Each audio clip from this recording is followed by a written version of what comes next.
अभी कुछ दिन पहले पता है एक बच्चा मिला आर्जियन सेंटर के बाहर अपने, सर मेरा अभी भी सिलेक्शन हो सकता है क्या? मैंने कहा भाई तू पहले ये तो बता तू कौन सी क्लास में है, क्या कर रहा है, तू ऐसा सवाल मतलब क्यों पूछ रहा है अभी मेरे से? सर मैं क्लास 11th में हूँ। मैंने सर मतलब मेरे को एक सब्जेक्ट के टीचर अच्छे मिले थे, लेकिन सर मैंने उसमें मक्कारी काटी और बाकी 2 सब्जेक्ट के तो मेरे टीचर ही अच्छे नहीं थे, तो उसमें कुछ समझ में ही नहीं आया, तो मैंने उसको ज़्यादा पढ़ा नहीं। सर इतने लाखों बच्चे देते हैं, सबकी तो 11th वेस्ट हुई नहीं होगी। सर मेरे क्या अभी भी चांसेस बचते हैं क्या कि मैं जेई में एक सीट भी मिल जाए? सर टॉप रैंक का तो सर मैंने सपना ही छोड़ दिया है, टॉप 100 500 तो छोड़ो सर, मेरे को तो एक सीट भी मिल जाए। मतलब यार मेरे को देखकर उसको एकदम ऐसा लगा ना, भाई इतना डीमोटिवेशन अंदर क्यों भरा हुआ है कि तुमने अगर अपनी स्टार्ट वेस्ट भी कर दी है तो भाई ये किसने बोला कि पहले अगर फर्स्ट हाफ अगर बैटिंग खराब हो जाए तो पूरा मैच आप हारोगे ही सही। भाई अभी तो यार 6 महीने बीते हैं, तूने कब तैयारी स्टार्ट करी थी? अप्रैल मई जून में तैयारी स्टार्ट करी होगी ना 10th के बाद में। एग्जाम तो अभी 1.5 साल के बाद में है।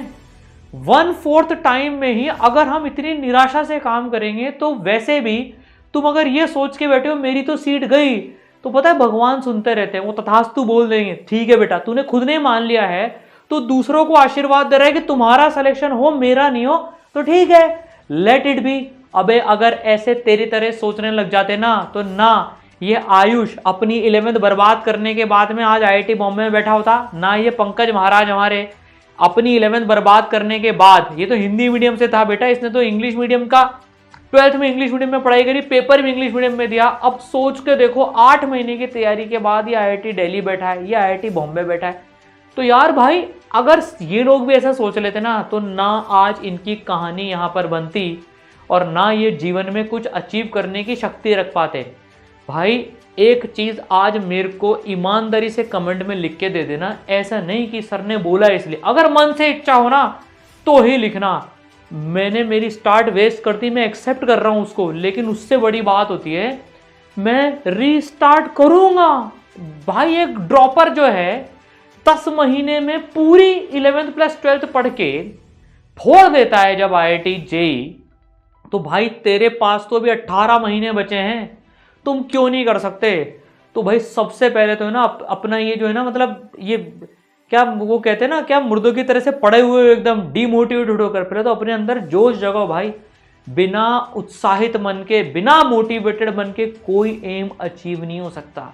अगर तुमने अपने हथियार ही डाल दिए ना तो कोई भी ताकत दुनिया की तुम्हें नहीं पहुंचा सकती। सबसे पहले अपने हथियार मन को जगाओ, है ना, और मेरे को कमेंट में लिख के बताना I will restart, I will restart, I will restart, और पूरे मन से आवाज आए ना, ईमानदारी से करना चाहते हो तो ही कमेंट में लिखना। ऐसा नहीं कि सर को खुश करने के लिए हमने कमेंट में लिख दिया कि ठीक है मेरा काम हो गया, मत लिखना था, मुझे नहीं चाहिए तुम्हारा कमेंट। आई विल रीस्टार्ट सिर्फ तभी जब पूरे मन से मैंने सोच लिया आई विल रीस्टार्ट। उस शक्ति को पूरा संचित करके इकट्ठा करके मन में देखो कैसे फोड़ के दिखाते हैं, मचा के दिखाते हैं, तुम्हारी स्टोरी बनेगी। देखो ये एक बच्चा था जिसने शुरू में फेलियर का स्वाद चखा। भाई तुम तो ब्लेस्ड हो, तुम्हें पता है क्या नहीं करना है। अब क्लास 12th में तुम्हें ये सब चीजें पता है क्या नहीं करना है, तुमने जल्दी ही फेलियर चख लिया है, बधाई हो, मैनी मैनी कॉन्ग्रेचुलेशंस। भैया जो जल्दी फेलियर चख लेता है ना और जो जाग जाता है वापस, वो इतना तगड़ा बाउंस बैक करता है कि उसको कोई रोक नहीं सकता है। लास्ट ईयर की बात बताता हूँ यार, जो अपने प्रहार में ऑनलाइन ऑफलाइन इतने बच्चों के एग्जाम बताता हूँ जो लास्ट ईयर अपनी 11th बर्बाद करके आए थे ना। मैं इस वीडियो में देखो पूरा तुम्हें एक 30-100 रूल भी बताऊंगा कि तुम्हारी बर्बाद भी हो गई है, मीडियम भी है, कुछ टॉपिक्स वीक भी हैं, तो ये बहुत तगड़ा रूल है, इससे तुम 30% टाइम में ही वापस से सारा कैचअप कर लोगे। फिर कौन कौन से 11th के टॉपिक्स हैं जो 12th में प्री रिक्वायर्ड हैं वो बताऊंगा, और कौन से ऐसे 11th के टॉपिक्स हैं चैप्टर्स के चैप्टर्स जो तुम्हें छूने की भी जरूरत नहीं है। 12th में उनका मतलब 5% से कम ही आता है, अगर आता भी है तो, है ना। तो ये सब मैं तुम्हें बताने वाला हूं, इसको कॉपी पेन लेके नोट कर लेना यार, ऐसे छोड़ना मत, वीडियो तभी तुम्हारे लिए हेल्पफुल रहेगा। तो यार जो अपन बात करने वाले ना भाई, जो पिछले साल जो बच्चे आए थे ना, पता है उन्होंने आई विल रीस्टार्ट बोला लेकिन उन्होंने उसको करके भी दिखाया। पता है पूरी 11th और 12th उन्होंने पढ़ी, 10 महीने के अंदर अंदर में आज सिलेबस खत्म हो गया है उनका पूरा, 11th भी खत्म हो गई है, 12th भी उन्होंने खत्म कर ली है और अब वो रिवीजन कर रहे हैं जेई मेन 2025 फर्स्ट अटेम्प्ट के लिए। 2 बार रिवीजन करके फोड़ के दिखाएंगे उसको। सर ये कैसे हुआ?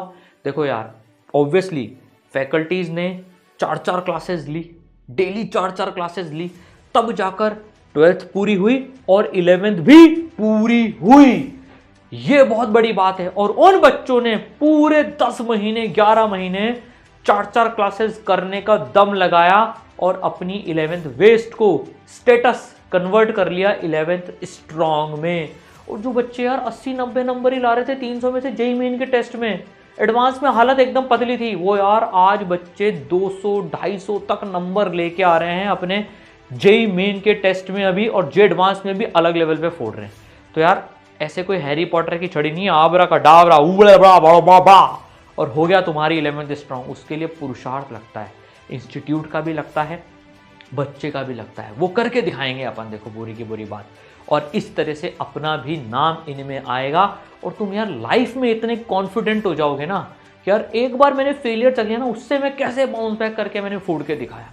तो यार ये 30-100 रूल क्या है? 30-100 रूल ये कहता है बच्चों, पता है 11th के अगर हम सारे टॉपिक्स को देखें ना तो सिर्फ पता है 20-30% ही ऐसे टॉपिक्स हैं जिनकी रिक्वायरमेंट आपको क्लास 12th के लिए प्री रिक्विजिट है। मतलब मैंने 30% तो बहुत मैक्सिमम बोल लिया, बाकी 70% 11th ऐसी है जो बिल्कुल इंडिपेंडेंट है, आपको उसकी जरूरत 12th में पड़ेगी ही नहीं।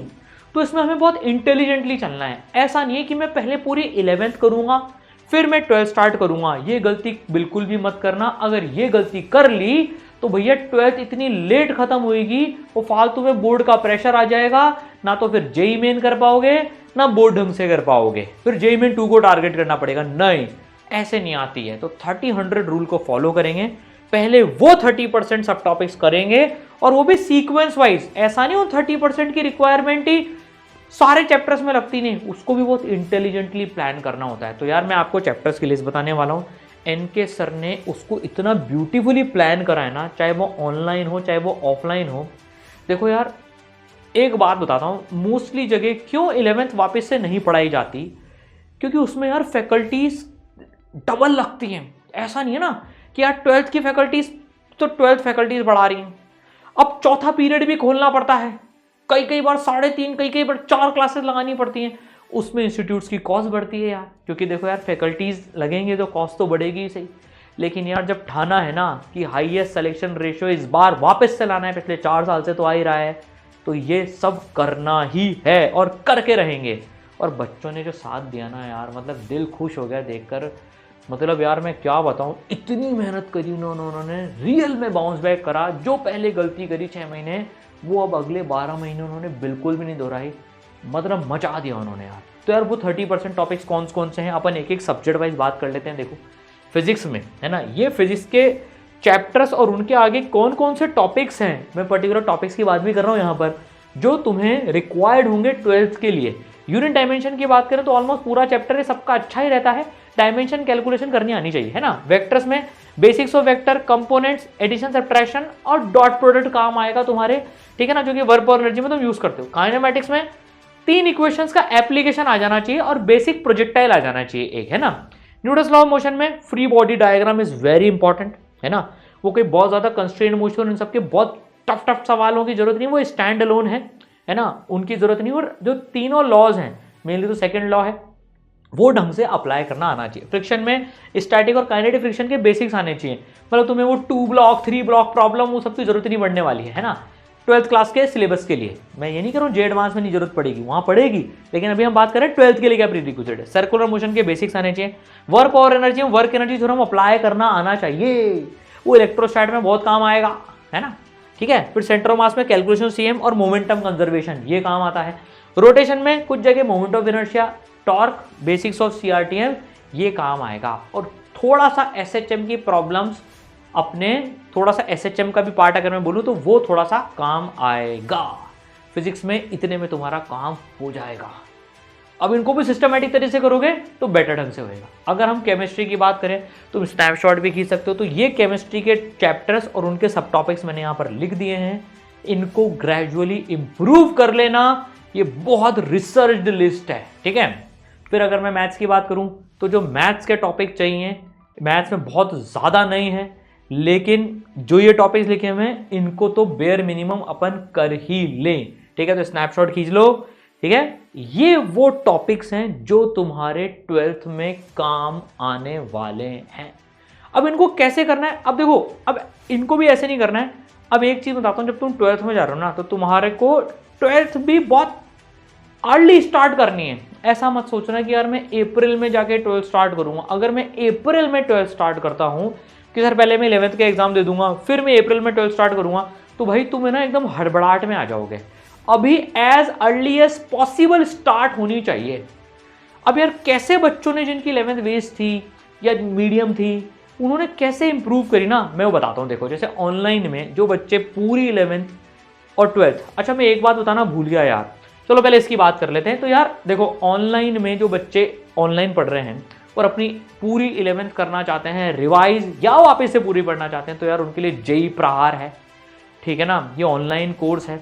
लास्ट ईयर यार 1500 बच्चे IITs में गए हैं भाई, हाईएस्ट सिलेक्शन रेशियो है, जो सबसे बड़ी बात है।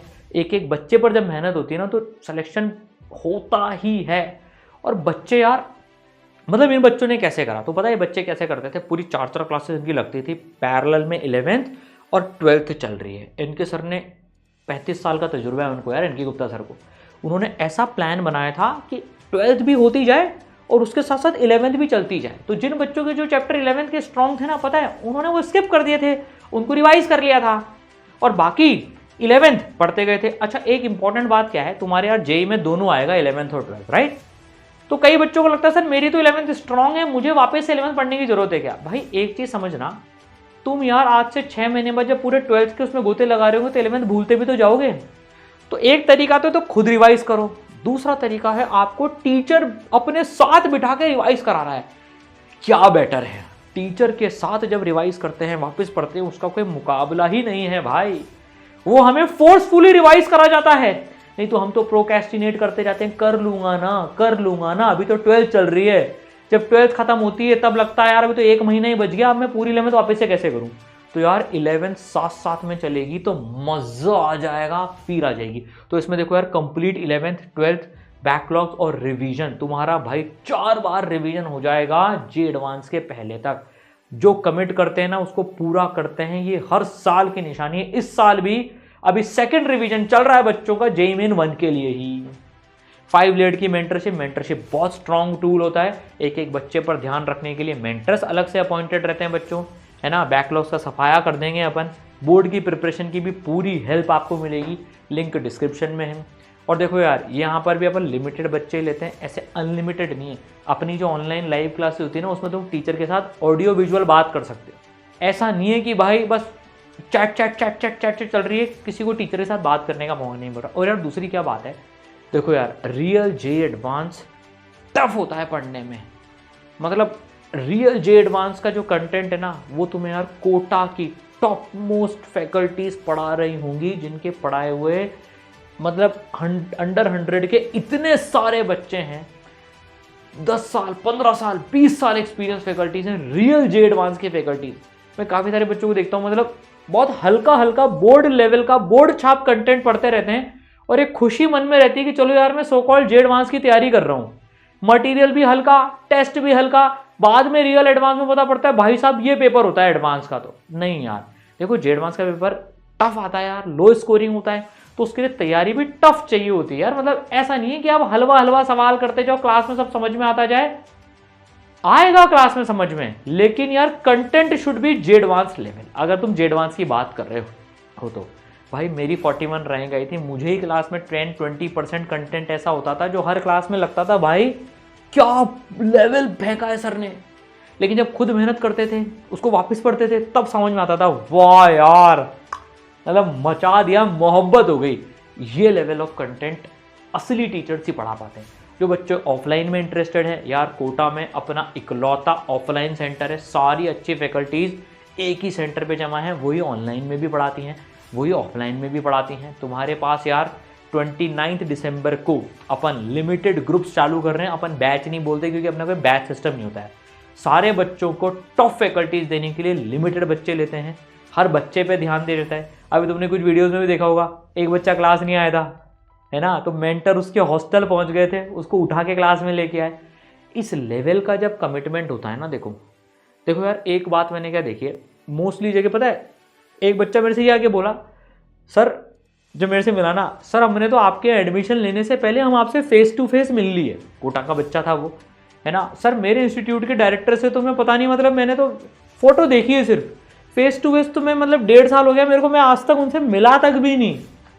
मैंने कहा यार अब ठीक है जो भी है, पर एक चीज़ बताता हूँ, मिलकर मेहनत करेंगे तो रिजल्ट बहुत ज़बरदस्त आएंगे। तुम यार मेहनत करने के लिए तैयार हो, सारी फैसिलिटीज़ तुम्हारे साथ में है, एक एक बच्चे पर अपन जान लगाएंगे और भारत का हाईएस्ट सिलेक्शन रेशो ला के दिखाएंगे। देखो यार, ठीक है, मचाते हैं।